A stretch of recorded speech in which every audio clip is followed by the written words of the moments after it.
Continuando con el análisis de circuitos, ahora vamos a emplear el método de mallas para poder analizar un circuito. Nosotros vamos a considerar una malla a un camino cerrado en la cual una corriente fluye.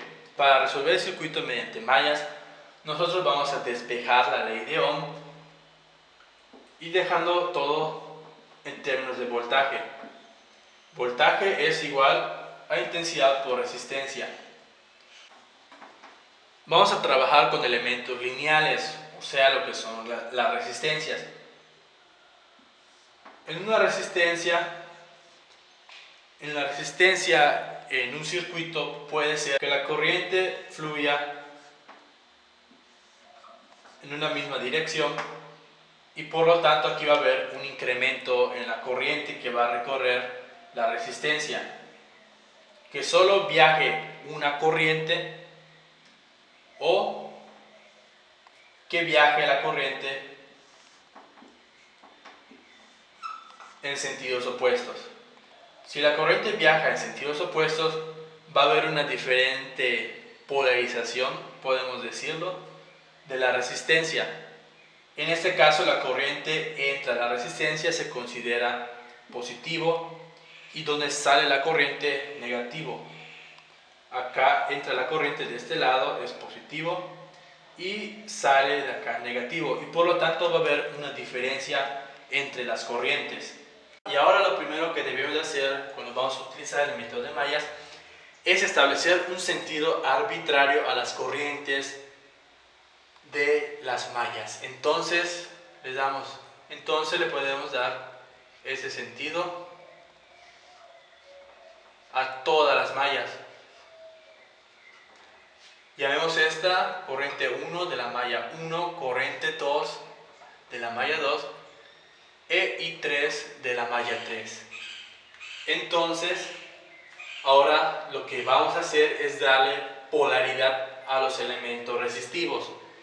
Recordemos que donde entra la corriente es positivo y donde sale la corriente negativo.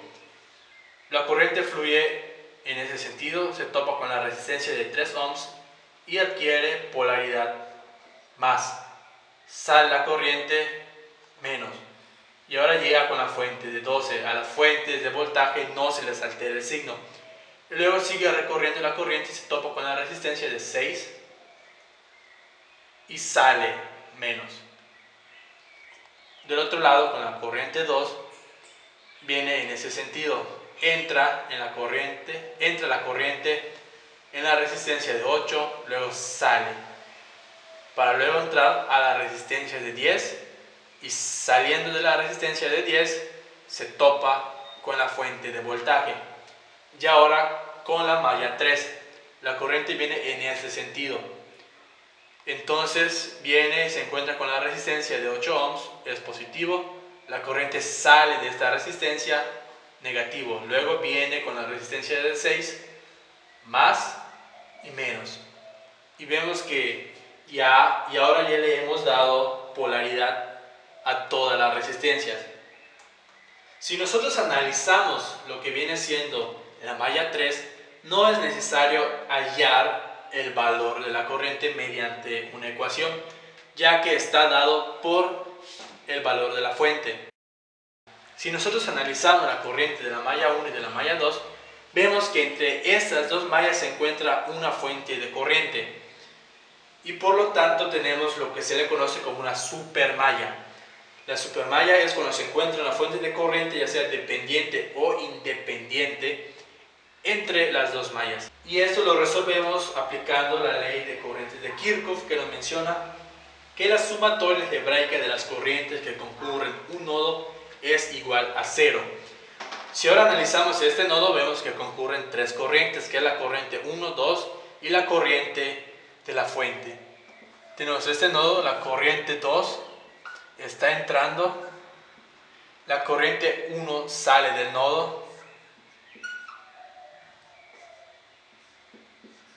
y tenemos la corriente de 3 amperes que sale. Entonces, mediante la ley de corrientes de Kirchhoff, hacemos una ecuación.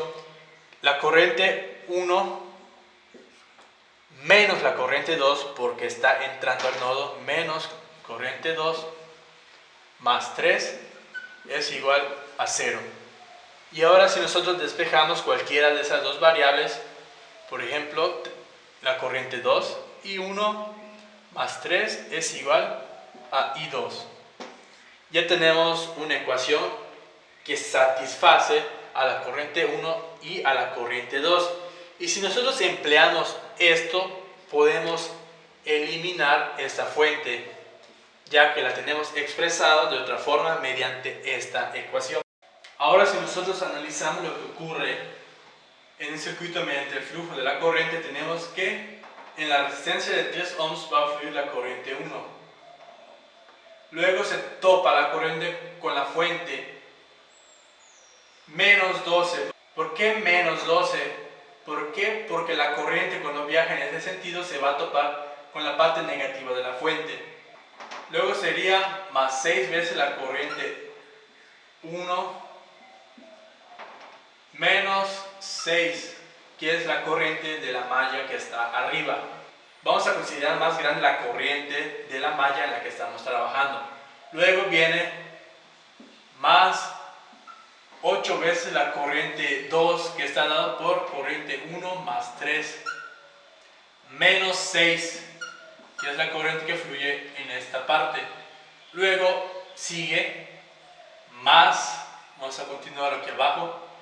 Luego la corriente 2 sigue fluyendo y se topa con el signo más de la resistencia de 10 ohms, más 10 veces la corriente 2 que está dada por I1 más 3. Sigue fluyendo la corriente 2 y llega a la fuente de voltaje, más 5 igual a 0.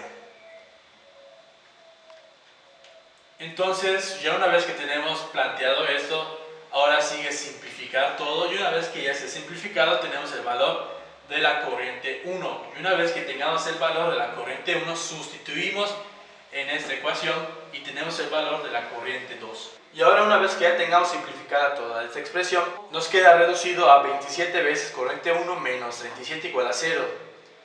Despejando la corriente 1 nos queda que corriente 1 es igual a 37/27 amperes, que es aproximadamente igual a 1.37 amperes. Y la corriente 2 sustituimos el valor de la corriente 1 en la expresión de aquí arriba y nos queda como 118/27 de amperes, que es aproximadamente igual a 4.37 amperes. Y una vez que ya tengamos las corrientes, ya hemos terminado el análisis mediante el método de mallas. Y ahora nosotros podemos hallar el voltaje de cualquiera de estas resistencias.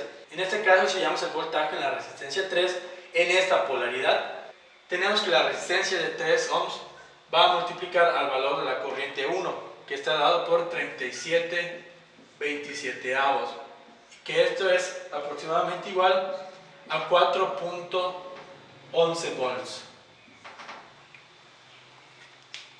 Si nos hubieran pedido el voltaje con esta polaridad, también cambiaría el signo de voltaje. En este caso, si hallamos voltaje con esta polaridad, el resultado queda negativo.